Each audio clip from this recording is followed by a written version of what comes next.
O oceano é um lugar aterrorizante. Tempestades violentas e ondas rebeldes constantemente ameaçam qualquer um corajoso o suficiente para navegar nele. Mas existem coisas piores, tipo, mas muito piores mesmo, espreitando nas profundezas sob a superfície. E quando decidem atacar barcos, navios e balsas no seu território, as filmagens e fotos precisam ser vistas pra gente acreditar. Então prepare suas nadadeiras, porque a gente vai dar uma olhada em alguns monstros marinhos reais registrados atacando embarcações.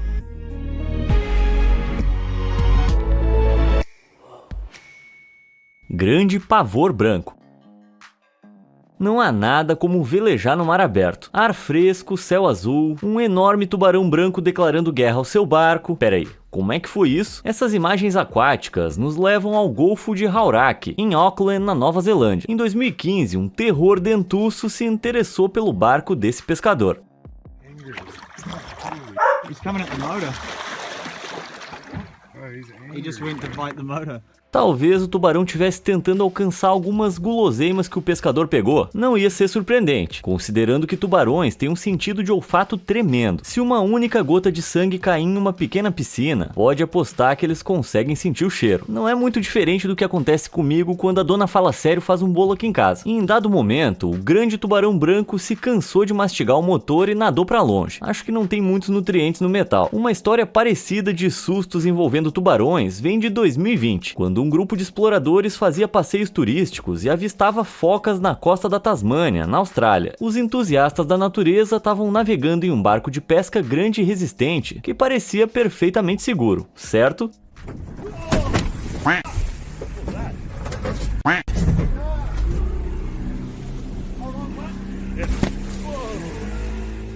Depois de levar as filmagens para a costa, especialistas identificaram a criatura marinha como um grande tubarão branco, com algo entre 2,70 e 4,60 de comprimento. 4,60? Isso é o dobro da altura do Shaquille O'Neal. Que jogador de basquete esse tubarão poderia ter sido, hein? Só bastava ter braços e pernas. O barco estava bem no meio do território de caça do tubarão. Em outras palavras, estavam navegando no meio de um banquete. Felizmente, esse grande tubarão branco só tinha apetite por carne de foca, então esses marinheiros assustados não acabaram no cardápio. Normalmente, os grandes tubarões brancos caçam emboscando suas presas. Os predadores se posicionam sob o alvo e então saltam fora d'água com o animal condenado preso entre suas 7 fileiras de dentes. Eita! E quais palavras esse corajoso grupo teve sobre o encontro? Tivemos sorte de sair ilesos, mas precisamos trocar nossas cuecas. Eu também, meus amigos, eu também.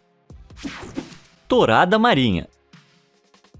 Pronto para mais aventuras desastrosas de pesca? Eu tô, claro, aqui da segurança do meu confortável estúdio de gravação. Vamos voltar para 2015 e ir até o St. Lucie Inlet, na Flórida. Foi aqui que o capitão Ben Chance estava inocentemente pescando a garopa gigante, um membro comum da família do robalo marinho, quando aconteceu com ele algo que foi qualquer coisa menos previsível. Ben não sabia que a isca que estava usando atraiu a atenção de um faminto tubarão-touro de 2 metros. O predador agarrou a isca e bateu na embarcação com sua cauda. Uma tourada marinha se desenrolou quando o tubarão jogou o bote do capitão na água antes de lançar Ben ao mar.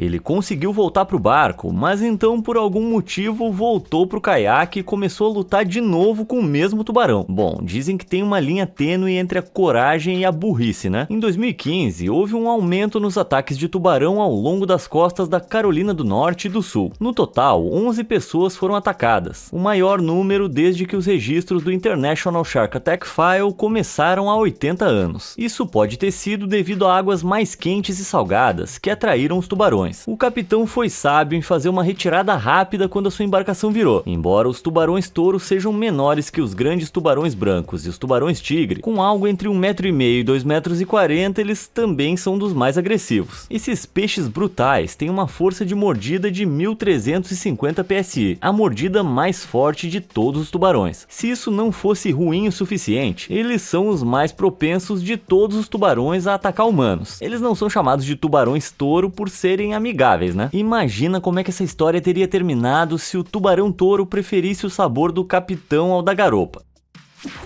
E então martela, martela, martelo, martelão. Você já teve aquela sensação de estar sendo observado, ou pior, de estar sendo perseguido? Em 2013, na costa de Pompano Beach, na Flórida, um grupo de amigos estava praticando caiaque no mar, mas percebeu que tinha algo errado. Eles conseguiam ver na água, e então aconteceu.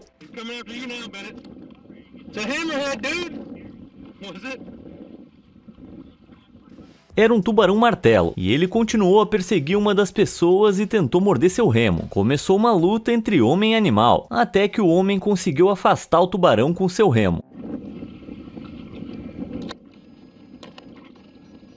O maior desses carnívoros de aparência estranha é o grande tubarão-martelo, que pode atingir um comprimento médio de 4 metros, o dobro do tamanho de uma cama king size. Parece que o rabo ficou para fora. A aparência distintiva do tubarão-martelo é parcialmente devido a uma rede altamente sensível de órgãos sensoriais, chamada ampolas de Lorenzini, uma característica também possuída por outras espécies de tubarões. Isso permite que eles detectem campos elétricos produzidos pela presa. Talvez aquele cara no caiaque tivesse uma personalidade eletrizante. Outra caçada de tubarão-martelo vem de 2015 em Santa Bárbara, na Califórnia. Mark McCracken estava pescando no seu caiaque. Poxa, os tubarões-martelo realmente gostam desse negócio, hein? Quando um tubarão particularmente feroz atacou de repente.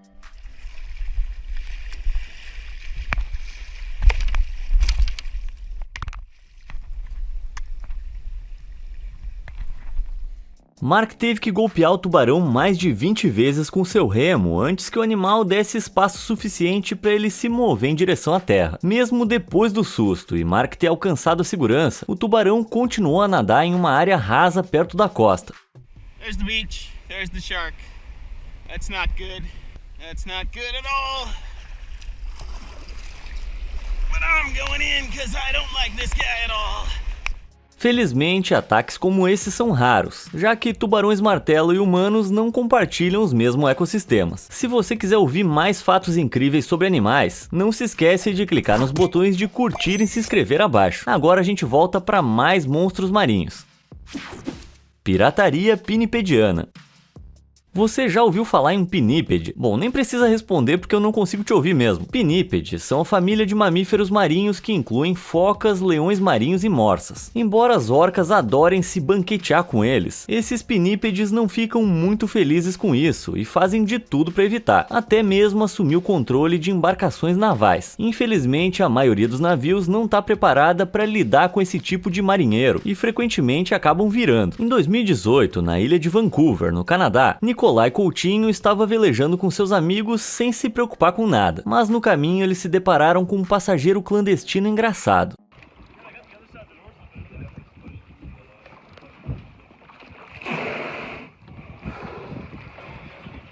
A foca estava buscando refúgio de orcas famintas, então o grupo decidiu ajudar esse carinha. Eles seguiram o conselho local de desligar o motor e esperaram enquanto 5 orcas circulavam o barco por cerca de 45 minutos. Considerando que orcas podem ter entre 7 e 10 metros de comprimento e pesar mais de 6 toneladas, eu não acho que enfrentá-las fosse uma opção. No final, as baleias assassinas se cansaram de esperar e nadaram para longe, mas a tímida foca permaneceu por mais 1 hora antes de finalmente retornar à água. Eu, pelo menos, não a culpo. Outra história de um pinípede fugindo, ou melhor, nadando para se proteger, também vem de Vancouver, no Canadá, em 2022. Em uma tentativa de escapar desses golfinhos malvados, um leão marinho em pânico fez isso.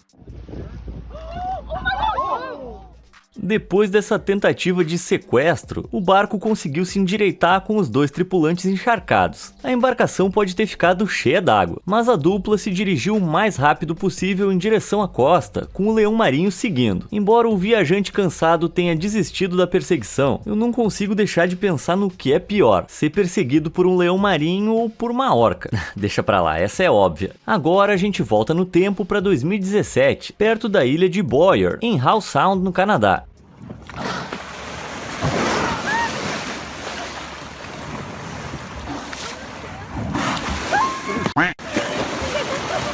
Essas orcas imensas estão atacando esse barco porque querem devorar um leão marinho assustado escondido a bordo. Para escapar das orcas, o barco navegou cuidadosamente para mais perto da ilha Boyer, e aqui o leão marinho conseguiu alcançar a costa em segurança. A pobre criatura estava ferida, mas sobreviveu para ver outro dia. Acho que observar baleias é um programa que eu vou evitar. Eu não quero ser feito de refém por uma tripulação de focas. Catástrofe de caiaque.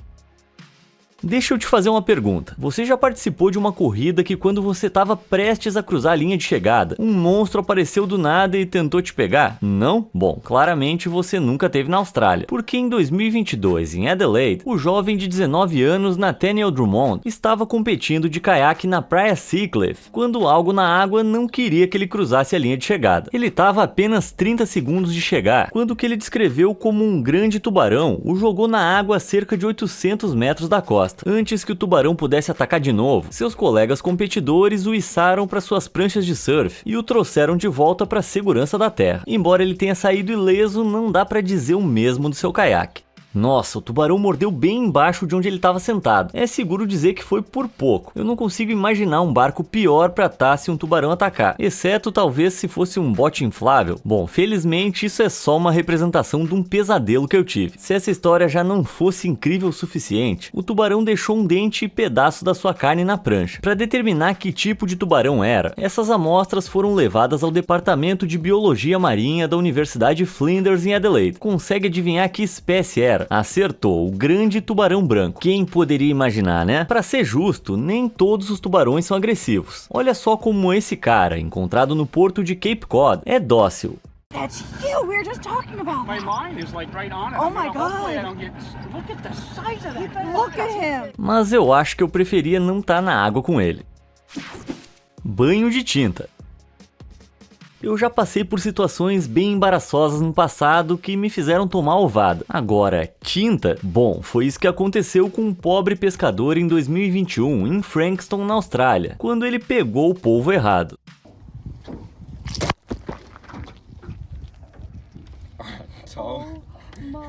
É engraçado ver a reação da colega dele aqui. Não precisa se preocupar que a única coisa danificada aqui foi o orgulho do cara. Os polvos são cefalópodes, e apesar de serem conhecidos pelos humanos por milênios, ainda sabemos muito pouco sobre esses seres ondulantes. Então, como e por que o molusco de mau humor liberou a sua substância pegajosa? Bom, alguns cefalópodes têm órgãos únicos chamados glândulas de tinta. A tinta é usada como um mecanismo de defesa contra predadores, como aquele pobre pescador. As células das glândulas produzem tinta continuamente, que é então armazenada na bolsa de tinta. A bolsa de tinta se conecta ao reto.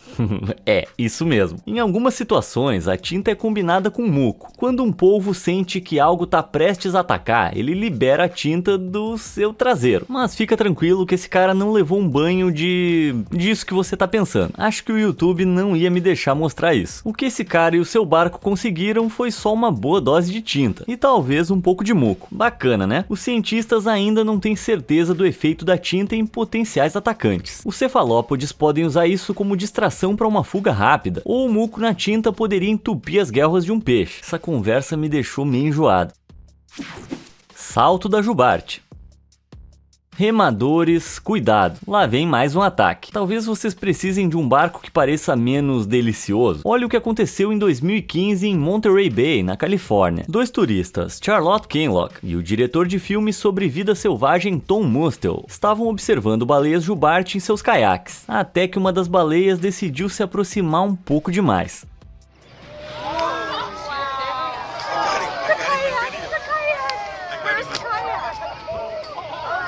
He knocked it over.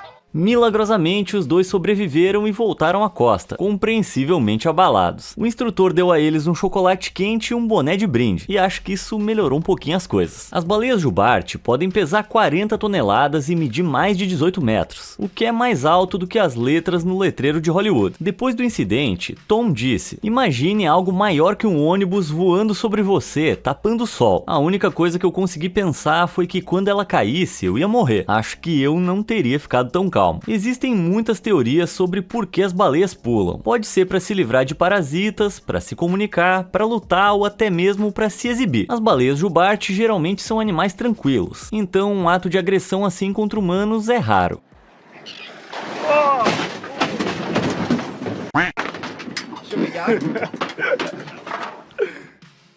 Bom, talvez um pouco menos raro do que eu pensava. Tom foi falar com a especialista em baleias, a professora Joy Reidenberg, sobre o que aconteceu aquele dia. Ela explicou que as baleias costumam pular de duas maneiras: batendo o queixo, que é quando elas caem de frente, ou dando saltos completos, que é quando elas caem de costas. A baleia que atingiu Tom e Charlotte realizou um salto completo, mas girou no ar e caiu com a garganta, que em comparação é mais macia, em vez do crânio. A professora Joy explicou que esse é um comportamento incomum e mostra que a baleia pode ter sido surpreendida pela presença das pessoas. Como disse a doutora Joy, acho que vocês dois sobreviveram porque a baleia se preocupou em tentar não os atingir. Então tá aí, no fim das contas as baleias jubarte são legais. Quanto ao Tom, ele disse que ainda tem flashbacks desse evento inacreditável, mas isso não afastou das baleias jubarte. Pelo contrário, seu interesse só cresceu. É estranho que procuremos tão avidamente por alienígenas fora desse planeta, enquanto sabemos tão pouco sobre o funcionamento desses enormes animais pensantes no mar. Tubarão simpático. Mais uma pergunta: qual é o seu animal favorito? Cachorro? Gato? Tartaruga? Essas seriam respostas comuns. Pra mim é o tubarão-baleia. Eles são grandes, belos e não machucariam uma mosca. Esses peixes fantásticos são conhecidos por seu tamanho imenso, geralmente alcançando até 12 metros de comprimento, que é o dobro de uma girafa grande. Ainda bem que os outros tubarões não crescem tanto. Consegue imaginar se algo tão assustador quanto um tubarão fantasma pudesse chegar a esse tamanho? Eu tenho pesadelo só de pensar nisso. Embora não se saiba exatamente o quão grandes os tubarões-baleia podem ser, o maior já registrado tinha 18 metros e meio de comprimento, que é a altura de 12 Danny DeVitos, o que me dá uma ideia de sequência para irmãos gêmeos. Embora incrivelmente intimidantes em tamanho, os tubarões-baleia não representam ameaça para os humanos. Bom, alguém deveria ter dito isso a esse cara. O que esse assustado desinformado deveria saber é que, apesar do nome, os tubarões-baleia não saem por aí comendo carne que nem os seus parentes vorazes. Em vez disso, essas belezas grandes sugam água rica em plâncton para suas bocas, como um enorme aspirador subaquático. Enquanto fazem isso, engolem micro-organismos e expulsam água por suas brânquias. Essas criaturas marinhas dominam tão bem essa técnica que os pesquisadores até acreditam que elas tossem para remover pedaços maiores presos nas brânquias. É meio estranho, mas é fofinho também.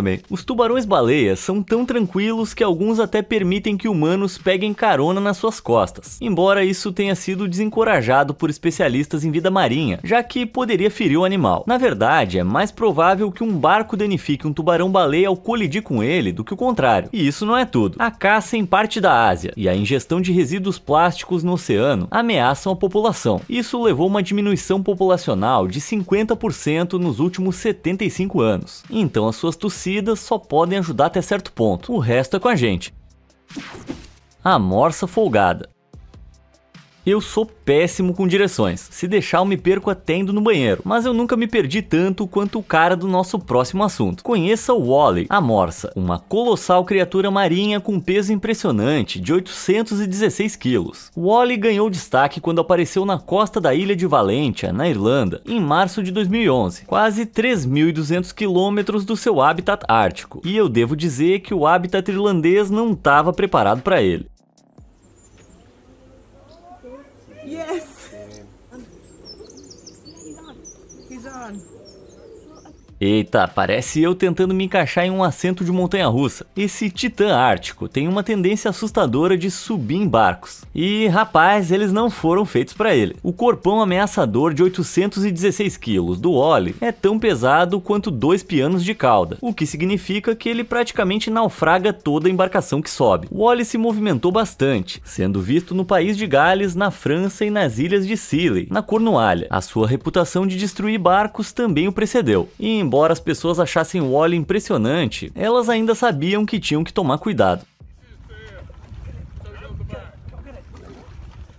Apesar de constantemente rejeitado, Wally continuava voltando. Às vezes ainda encontrava lugares para tirar uma soneca, desde que conseguissem suportar sua impressionante massa corporal, claro. Ele se tornou um problema tão grande na Cornualha que, enquanto estava em Scilly, um pier especial foi criado para ele, só para ele parar de invadir os barcos e assustar os pescadores. Os barcos de pesca da Cornualha às vezes têm uma carga máxima de apenas 300 quilos, o que significa que o Wally ultrapassaria o limite deles quase 3 vezes se subisse a bordo. A última localização conhecida de Wall-E, em setembro de 2021, foi na Islândia, e isso é uma boa notícia, pois significa que o Wall-E está um pouco mais perto de casa do que estava antes. A teoria é de que o Wall-E tenha acabado na Europa Ocidental depois de pegar uma carona em um iceberg flutuante e se perder. Talvez essa história toda de barco seja só ele tentando pegar um Uber para casa. Infestação de águas-vivas.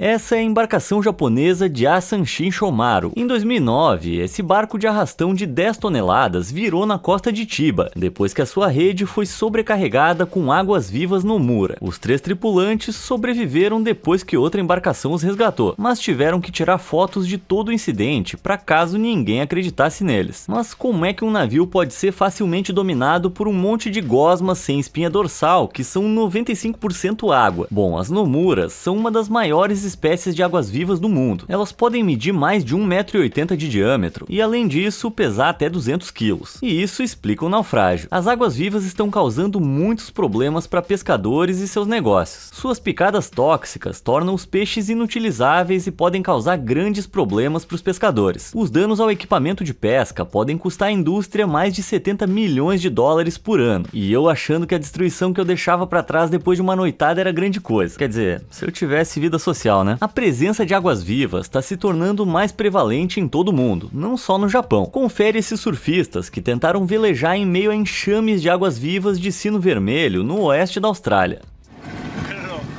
Are you serious?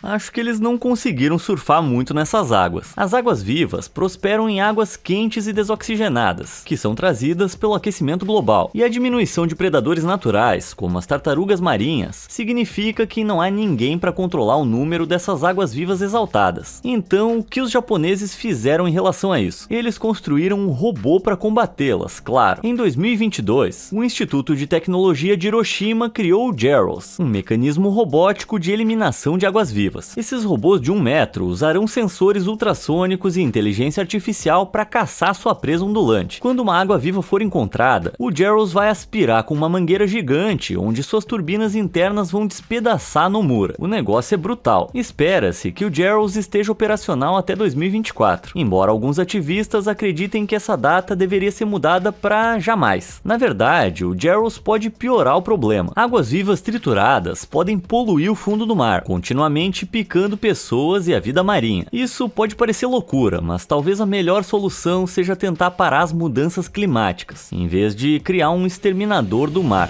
Não sei vocês, mas eu vou ficar em terra firme por um tempo. Você ouviu falar de algum monstro marinho que tenha dado um final assustador a uma viagem de pesca? Me conta nos comentários aí embaixo. E não esquece de curtir e se inscrever para mais conteúdo incrível. Obrigado por assistir.